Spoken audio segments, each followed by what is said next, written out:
হাতিয়ার ফিলিস্তিনে হামলা কেন? ইসরায়েলি পণ্য বয়কট বয়কট। সংগ্রামী নির্যাতন নিপীড়িত চালাচ্ছে এই ইসরায়েল বাহিনী, নৃশংস মানসিকতার পরিচয় দিয়েছে তারা।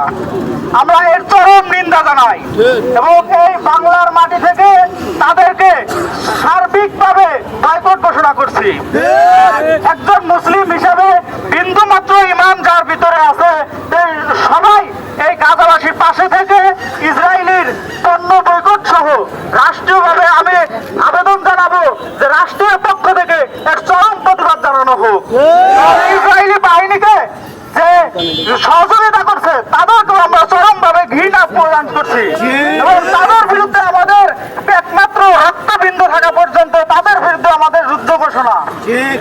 আল্লাহ যেন আমাদেরকে গাজাবাসীর পাশে থেকে ইসরায়েলের বিরুদ্ধে লড়ার মতো শক্তি সামর্থ্য আমাদেরকে দান করে এবং এই গাজাবাসীর উপর যে নির্মমভাবে হত্যাকাণ্ড চলছে, এই পুরা বিশ্ব মুসলিমের 200 কোটি মুসলিম থাকা সত্ত্বেও তারা এই ইহুদিরা যে অমানুষতার পরিচয় দিয়েছে, আমি মুসলিমবাসীদেরকে একতাবদ্ধ হয়ে এই গাজার পাশে থাকার উদাত্ত আহ্বান এবং তাদের সহযোগিতা কামনা করে আমি আমার সংক্ষিপ্ত আলোচনা এখানে সমাপ্ত ঘোষণা করছি। নারায়ে তাকবীর। রহমানির রহিম। ওয়া লাকুম লা তুকাতিলুনা ফি সাবিলিল্লাহ والمستضعفين من الرجال والنساء والولدان الذين لا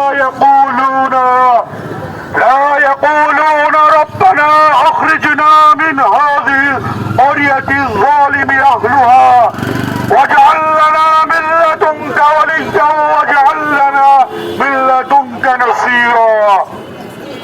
সম্মানিত তাওহীদি জনতা, আজকে ব্যথিত হৃদয় নিয়ে ক্ষুদ্র বাংলাদেশের রায়পুর থানায় আজকের এই তাওহীদি জনতার একাংশ যে ভাঙা হৃদয় নিয়ে উপস্থিত হয়েছে, তাদের হৃদয়ের দাবি ফিলিস্তিনে গণহত্যা বন্ধ হোক।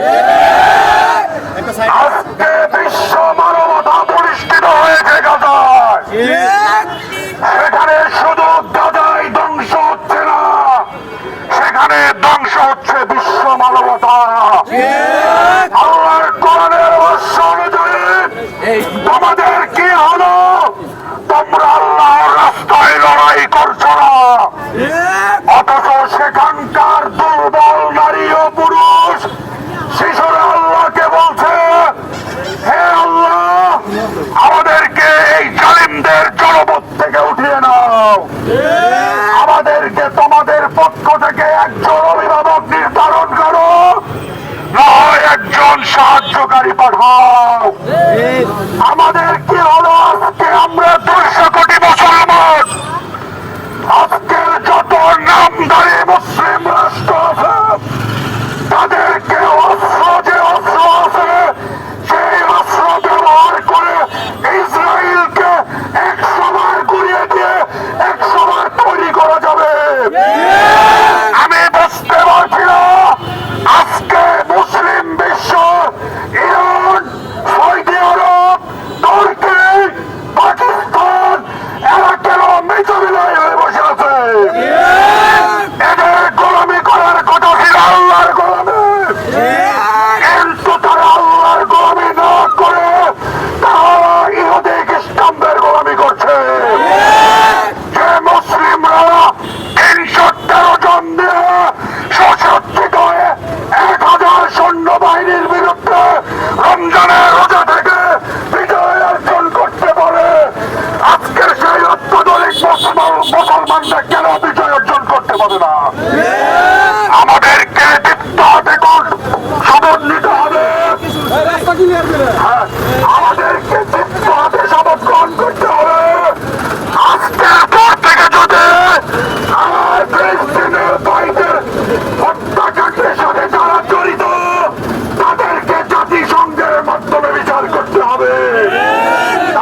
মন্তর চলবে ইনশাআল্লাহ।